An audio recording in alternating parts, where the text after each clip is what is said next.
South ఇండియాలోని అతి తక్కువ ధరలకి రత్నాలనందించే ఏకైక సంస్థ 6JVR. ప్రస్తుతం మనం ఉన్న ఓయూ పీజీ హాస్టల్లో యాక్చువల్లీ నైట్ నాకు ఒక పిక్ వచ్చింది.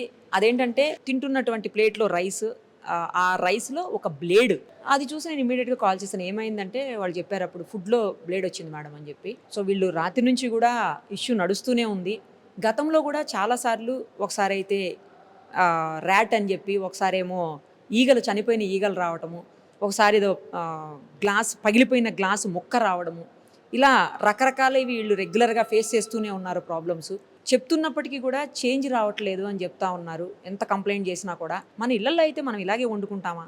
లేదు కదా. చాలా జాగ్రత్తగా అన్నీ చూసి 10 సార్లు, ఒకటికి 10 సార్లు కడుక్కొని నీట్గా వండుకుంటాం. మరి పాపం వాళ్ళు పిల్లలు, చిన్నోళ్ళు, చదువుకుంటున్న వాళ్ళు, మరి అలాంటి వాళ్ళకి ఎంత జాగ్రత్తగా పెట్టాల్సిన అవసరం ఉంటుంది. అది మన బాధ్యత కదా. నిర్లక్ష్యంగా వ్యవహరించడం వల్లే ఇలాంటి సమస్యలు వస్తూ ఉంటాయి రెగ్యులర్గా. వాళ్ళు ఇంకొకటి బాధపడుతున్నది ఏంటంటే, అందులో ఒక బ్లైండ్ స్టూడెంట్ ఉన్నాడంట.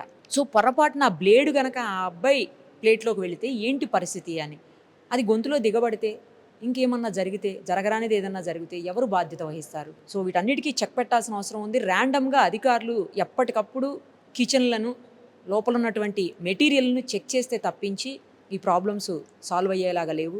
చాలామంది స్టూడెంట్స్ ప్రస్తుతం అంతా ఉన్నారు. ఒక్కసారి వాళ్ళతో మాట్లాడదాం. అసలు ఏం జరిగిందో వాళ్ళే క్లియర్గా చెప్తారు. అసలు ఏం జరిగింది, ఎప్పుడు జరిగింది, ఏం జరిగింది? యాక్చువల్గా మేము రోజు మా మెస్ టైంకి 7:30కి మెస్ స్టార్ట్ అవుతుంది. ఆ టైంలో వచ్చి మా ఫ్రెండ్స్ అందరూ వచ్చి తింటుంటే ఏం జరిగిందంటే, సడన్గా వాళ్ళు ప్లేట్లో అన్నం వేసుకొని తింటున్న సమయంలో బ్లేడ్ వచ్చింది. సడన్గా అది కర్రీ కలుపుకొని తినేసరికి బ్లేడ్ వచ్చింది. అయితే మా ఫ్రెండ్స్ అందరూ ఇది ఏందని చెప్పేసి వాళ్ళని అడిగితే వాళ్ళేమో అనుకోకుండా జరిగింది అని ఎట్లో అన్నెసరీ ఒక ఆన్సర్స్ అనేది వాళ్ళకి ఇస్తున్నారు, మాకు ఇక్కడ ఉన్న వర్కర్స్ కానీ హెడ్ వెయిటర్స్ వాళ్ళందరూ. కాబట్టి ఒకవేళ అదే బ్లేడ్ ఇక్కడ మా హాస్టల్లో ఒక బ్లైండ్ పర్సన్ ఉన్నాడు. ఆ బ్లైండ్ పర్సన్ ఒక ప్లేట్లో పడితే ఆ సిచ్యువేషన్ ఏంటి, అసలు ఆయన ఎవరు దానికి బాధ్యత? ఆయనకి అక్కడ ఇరుక్కుంటే గొంతులో కానీ ఆయన చూడకుండా మనం తినేస్తాడు. దానికి ఎవరు బాధ్యత వహిస్తారు? కాబట్టి ఇదే కాదు, చాలా సిచ్యువేషన్స్, రైస్లో పురుగులు కానీ, ఇక్కడ చారులో పురుగులు కానీ, చాలా సిచ్యువేషన్, చాలా ప్రాబ్లమ్స్ అవుతున్నాయి. కానీ ఈ ప్రాబ్లమ్స్ని మేము ఎంత వార్డెన్కి చెప్పినా కానీ, ఇక్కడ ఉన్న వర్కర్స్ చెప్తున్నా కానీ ఆ ప్రాబ్లమ్స్ మాత్రం సార్ట్అవుట్ చేయట్లేదు, ఎవరు పట్టించుకోవట్లేదు. మరి ఇదే చాలా ఇంతమందికి కూడా కర్రీ బాగాలేదని చెప్పేసి మేము అక్కడ రోడ్ ఎక్కడం జరిగింది. అప్పుడు కూడా వార్డెన్ సార్ వాళ్ళందరూ వచ్చి కాంప్రమైజ్ చేసేస్తున్నారు అంతే, అక్కడ రోడ్ నుంచి పంపిస్తున్నారు అంతే తప్ప, మళ్ళీ ఇక్కడ అదే సిచ్యువేషన్, అదే ప్రాబ్లం కంటిన్యూ అవుతుంది. మరి ప్రాబ్లం ఎలా సాల్వ్ అవుతుందని మరి మేము వీసీ గారిని ఎవరికి చెప్పినా కానీ వాళ్ళు ఎవరు కరెక్ట్ రెస్పాన్స్ ఇవ్వట్లేదు. మరి ఆ తీసుకుపోయే అడ్మినిస్ట్రేటివ్ బిల్డింగ్ మీద అక్కడ పోయి కూర్చోవాలా, మరి ఏం చేయాలో మాకు అర్థం కావట్లేదు. మరి మీరు చూస్తున్నారు కదా, కిచెన్ కూడా ఎంత అన్హైజీనిక్ కండిషన్లో ఉన్నది, రైస్ కూడా సరిగా లేదు. మరి ఆ రైస్ కాంట్రాక్టర్ ఏ విధంగా తీసుకొస్తే, ఇక్కడ వాళ్ళు ఎటువంటి ఎలా తీసుకొస్తున్నారేమో తెలియదు. కానీ రైస్ కూడా యాక్చువల్ మేము అగ్రికల్చర్ ఫ్యామిలీ, రైస్ యాక్చువల్గా వైట్గా ఉంటుంది, కానీ ఇక్కడ ఉన్న రైస్ అలా వైట్గా ఉండదు. ఇప్పుడు ఆ బియ్యం బస్తాలో ఉన్న రైస్ వైట్గా ఉండదు. మరి అది పాలిష్ చేసిన బియ్యమా అదేందో మాకు తెలియదు. కాబట్టి ఇటువంటి చాలా సిచ్యువేషన్స్ ఈరోజు వస్తున్నాయి. ఈరోజు వీసీ సార్ కానీ, ప్రిన్సిపల్ సార్ కానీ, వాళ్ళందరూ ఇక్కడ ఉన్న ప్రొఫెసర్స్ అందరూ మేము ఇక్కడే చదువుకున్నాం, కష్టపడి చదువుకున్నాం, ఇక్కడే మాకు ఉద్యోగాలు వచ్చింది, ఇక్కడే ఉద్యోగాలు తీసుకున్నాం, ఇక్కడే మీకు మళ్ళీ పాఠాలు చెప్పే అవకాశం మాకు వచ్చింది అన్నారు కదా. మరి ఆ సమయంలో, మీరు చదువుకునే సమయంలో ఇటువంటి ప్రాబ్లం ఉండొచ్చు, చాలా ఉండొచ్చు. మరి మీకు తెలుసు కదా ఇక్కడ ఉన్నటువంటి ప్రాబ్లమ్స్. మరి ఈరోజు మీరు ఒక మంచి పొజిషన్లో ఉన్నారు, ఒక వీసీ పొజిషన్లో, ప్రిన్సిపల్ పొజిషన్లో, డీన్ పొజిషన్స్లో, ఇలా రిజిస్టర్ పొజిషన్స్లో ఉన్నారు. మరి ఈ ప్రాబ్లమ్స్ ఎందుకు? మరి అదే మీరు ఉన్నప్పుడు ఫేస్ చేసిన ప్రాబ్లమ్స్ ఇప్పుడు కూడా ఎందుకు కంటిన్యూ అవుతుందని చెప్పేసి మేము అడుగుతూ ఉన్నాం వాళ్ళని. కాబట్టి ఇటువంటి ప్రాబ్లమ్స్ని ఇంకోసారి రాకుండా మేము చూడాలని చెప్పేసి వీసీ సార్ గారిని కోరుతున్నాం. కాదమ్మా, ఇప్పుడు పొరపాటున అంటే ఎక్కువ ఆకలి మీద ఉన్నప్పుడు, లేకపోతే చూడకపోతేనో తినేస్తే దారుణమైన సిచ్యువేషన్ ఫేస్ చేయాల్సిన పరిస్థితి వస్తుంది. ఇది మొదటిసారి కాదు, ప్రతిరోజు మేము మెస్లో ఉన్నటువంటి ఎవరైతే ఇన్ఛార్జ్ ఉన్నారో వాళ్ళకి ప్రతిరోజు మేము ఇలాంటి ప్రాబ్లమ్స్ వస్తున్నాయనేసి నివేదిస్తూ ఉంటాం. గతంలో కూడా ఒకసారి రోడ్డు మీద బైఠాయించి నాణ్యత లేదని, పురుగులు వస్తున్నాయని మేము కంప్లైంట్ చేసినాం. అయినా కానీ మళ్ళీ ఇలాగే జరుగుతుండడం చాలా మాకు బాధ కలిగిస్తుంది. ఒకవేళ పొరపాటున మేము తినుంటే ఏం జరిగేదో అని మళ్ళీసారి తినడానికి కూడా మేము భయపడాల్సిన పరిస్థితి వస్తుంది. మెస్లో ఉన్నటువంటి వ్యక్తులు కూడా మాతో ప్రవర్తించే తీరు కూడా మాకు చాలా అసంతృప్తికరంగా ఉంటుంది. నిజంగా చెప్పాలంటే మేము గ్రామీణ ప్రాంతాల నుంచి వచ్చాము, వ్యవసాయ ఆధారిత కుటుంబాల నుంచి వచ్చాము. ఇక్కడ 100 సంవత్సరాలు పైబడినటువంటి చరిత్ర కలిగిన యూనివర్సిటీ అనేసి రాష్ట్రంలోనే ప్రథమ స్థానంలో ఉందనేసి నమ్మకంతో పై చదువుల కోసం మేము ఇక్కడికి వచ్చాం.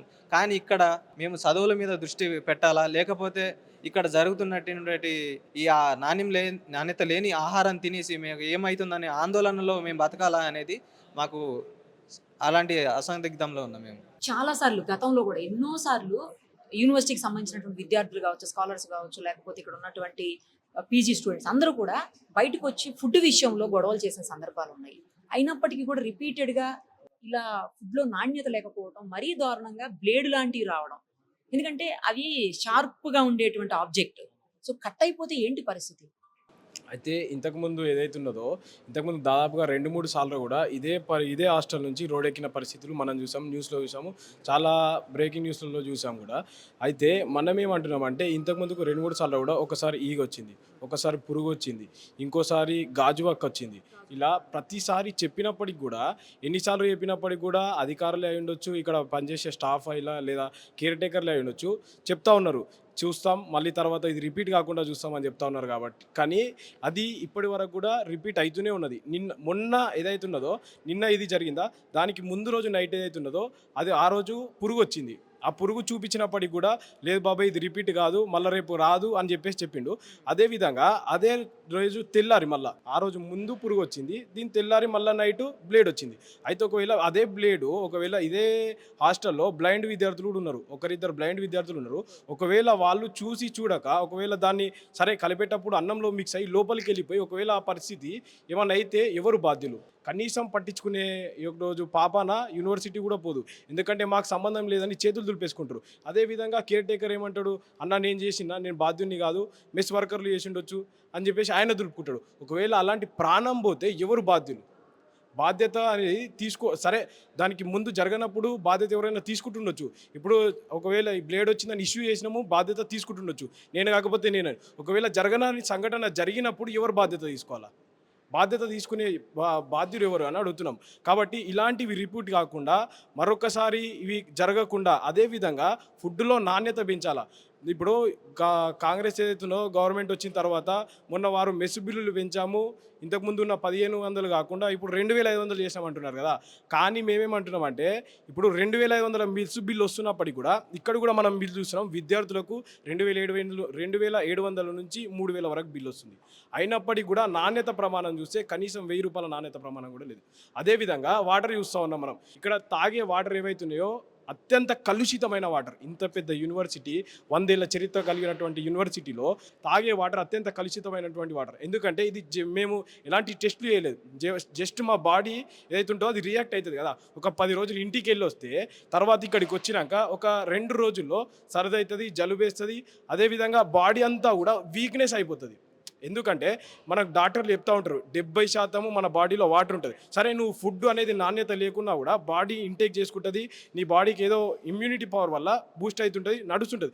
కానీ వాటర్ వల్ల ఇది చాలా పెద్ద ప్రాబ్లం అండి. ఎందుకంటే దాదాపుగా బాడీలో 70 ఫిల్టర్స్ లేవా? వాటర్ ఫిల్టర్స్ ఉన్నాయి. ఇప్పుడు ఈరోజు చీఫ్ వార్డెన్ గారు వచ్చినాక చెక్ చేపిస్తే TDS 5% ఉంది. As per government 50 to 300 ml TDS ఉండాల్సింది 5% TDS ఉన్నది. అంటే వీళ్ళు అధికారులు లేదంటే ఆ పనిచేసే వర్కర్లు ఎవరైతున్నారో వాళ్ళు రెగ్యులర్గా చెక్ చేయక, అదేవిధంగా వాటర్ ఏదైతున్నాయో TDS విషయం పక్కన పెడితే వాటర్ ఏదైతున్నాయో ఇంత పెద్ద యూనివర్సిటీలో ఇంత పెద్ద వ్యవస్థ ఉన్నప్పటికీ ఒక బోర్ లేదు. ఇంత పెద్ద హాస్టల్, దీంట్లో దాదాపుగా 2050 నుంచి 300 మంది సెకండ్ ఇయర్స్ ఉంటారు, అదేవిధంగా ఒక 50 మెంబర్స్ ఫస్ట్ ఇయర్స్ ఉంటారు. ఇంత పెద్ద ఒక్క హాస్టల్లో కనీసం బోర్ లేదు. రోజు ట్యాంకర్లు వస్తూ ఉంటాయి. ఆ ట్యాంకర్ల వాటర్ ఎక్కడి నుంచి తెస్తారు? అసలు దాంట్లో హైజీన్ ఎంత? ఇప్పుడు రెగ్యులర్గా మనం స్నానం చేస్తుంటాం, కొద్దిగా డస్ట్ వాటర్ ఉంటే డాండ్రఫ్ ఫామ్ అవుతుంది.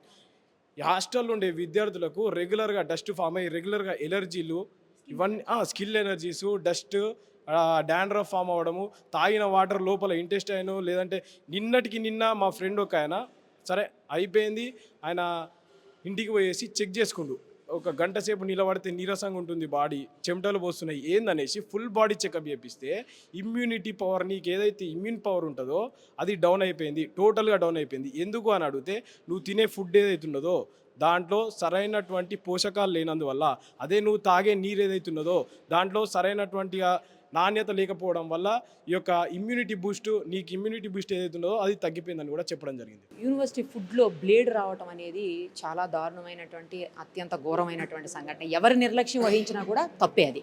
అధికారులు ర్యాండమ్గా చెక్ చేయకపోవడం వల్లనే ఇలాంటి సంఘటనలు రిపీటెడ్గా జరుగుతున్నాయి. ఎందుకంటే ముందు రోజే పురుగేదో వచ్చిందని చెప్తున్నారు, దానికంటే ముందు గ్లాస్ ముక్క వచ్చిందని చెప్తున్నారు, దానికంటే ముందు ఈగ ఒకటి చనిపోయి వచ్చిందని చెప్పి చూపిస్తూ ఉన్నారు. అన్ని పిక్స్ కూడా చూపించారు మీ వాళ్ళు. సో ఎక్కడ నిర్లక్ష్యం జరుగుతోంది? ఎక్కడ నిర్లక్ష్యం జరుగుతుందని అంటే ఇప్పుడు మనం చూసుకుంటే ఈ ఒక ఉస్మానియా లాంటి ఒక ప్రీమియర్ ఇన్స్టిట్యూట్ అంటే ప్రతి దగ్గర మనము రూల్స్ మాట్లాడుతూ ఉంటాము. కాకపోతే స్టూడెంట్స్ లైఫ్లతో మనము ఎట్లా వాళ్ళకి కల్పించే ఫెసిలిటీస్ మేజర్లీ హాస్టల్లో రెసిడెంట్స్కి ఉండాల్సిన విషయాలలో అంటే చాలా విషయాలు ఉన్నాయి. ఫుడ్ ఒకటి, వాటర్ ఒకటి, కొన్నిసార్లు హాస్టల్స్ ఫెసిలిటీ సరిపోక చాలామంది అంటే ఒక రూమ్లో ఒక 4 మెంబర్స్ ఉండాల్సిన రూమ్లో 6 మెంబర్స్ చేయడం, ఎడ్యుకేషనల్ పర్పసెస్ అంటే నాకు తెలిసి అట్లా ఉంటే ఎడ్యుకేషన్ అనేది ఏమంటారు అంత ఈజీగా స్టూడెంట్స్లోకి రాదు అని అనిపిస్తుంది. ఎందుకంటే వాళ్ళకు స్పేస్ ఉండాలి. సో ఒక ఏమంటారు కేజ్ లోపల యానిమల్స్ని పెట్టేసినట్టు కుక్ చేయడం అలాంటిది నేను ఫస్ట్ ఇనిషియల్గా వచ్చినప్పుడు ఫేస్ చేసిన ప్రాబ్లం అది. దాని తర్వాత వచ్చి చూస్తే చాలాసార్లు ఇప్పుడు మీరు చూస్తే ఇక్కడ ఈ ఫ్యాన్స్, ఈ దుమ్ము ఇదంతా కూడా ఇది మెస్ ఇదంతా పడతా ఉంటుంది. నేను చాలాసార్లు వీళ్ళని చెప్పిన who is the concern person, మీరు ఏదో ఒకటి చేయండి అంటే వాళ్ళు నాకు చెప్పే విషయం ఏంటంటే మీరు ఎక్కడ కూర్చుంటారో చెప్పండి అక్కడ క్లీన్ చేపిస్తా అంటారు. అది పరిస్థితి. అంటే ఇప్పుడు నేను అడిగితే నాకు మాత్రం వాళ్ళు ఫెసిలిటీ ప్రొవైడ్ చేస్తారు. చాలాసార్లు ఇక్కడ అంటే నిన్న జరిగిన ఇష్యూ గురించి మాట్లాడితే నేను ఏంది అసలు ఇది అంటే ఎవరైనా బ్లేడ్ వేస్తారా అని చెప్పేసి మాట్లాడుతారు. ఎవరైనా బ్లేడ్ వేస్తారా అంటే బ్లేడ్ వచ్చింది స్టూడెంట్ కావాల్సుకుని వేయడానికి. కావాలని బ్లేడ్ వేశారు అని అనలేదు కదా ఎవరు కూడా. నిర్లక్ష్యం వల్ల ఆ బ్లేడ్ ఫుడ్ లోపలికి వచ్చింది, రైస్ లో పడింది. ఎలా వచ్చింది? నిర్లక్ష్యం వల్లే కదా.